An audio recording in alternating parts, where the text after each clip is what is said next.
अस्सलामुअलैकुम, आप देख रहे हैं पीए न्यूज एचडी और मैं हूं आपके होस्ट सादिया बतौल।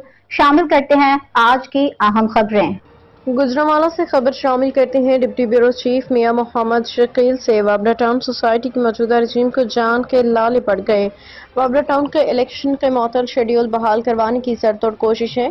सेक्रेटरी कोऑपरेटिव को इलेक्शन शेड्यूल बहाली के लिए दरख्वास्त दायर। सेक्रेटरी कोऑपरेटिव ने मौजूदा रजीम की दरख्वास्त खारिज कर दी। मौजूदा रजीम ने वाबरा टाउन का इलेक्शन 25 मई को होने का ऐलान कर रखा था। रजिस्ट्रार कोऑपरेटिव पंजाब ने इलेक्शन शेड्यूल मुअत्तल कर दिया, जिसका नोटिफिकेशन भी जारी हुआ था। अफ्रीकैन को 13 मई को तलब कर रखा है।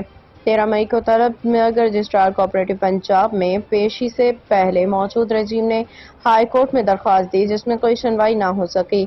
इसके मौजूदा रजीम ने सेक्रेटरी कोऑपरेटिव को दरख्वास्त दी। सेक्रेटरी कोऑपरेटिव ने उनकी अपील खारिज कर दी और हिदायत जारी कर दी कि आप रजिस्ट्रार के पास जाएं, उधर जाके अपनी बात सुनाएं।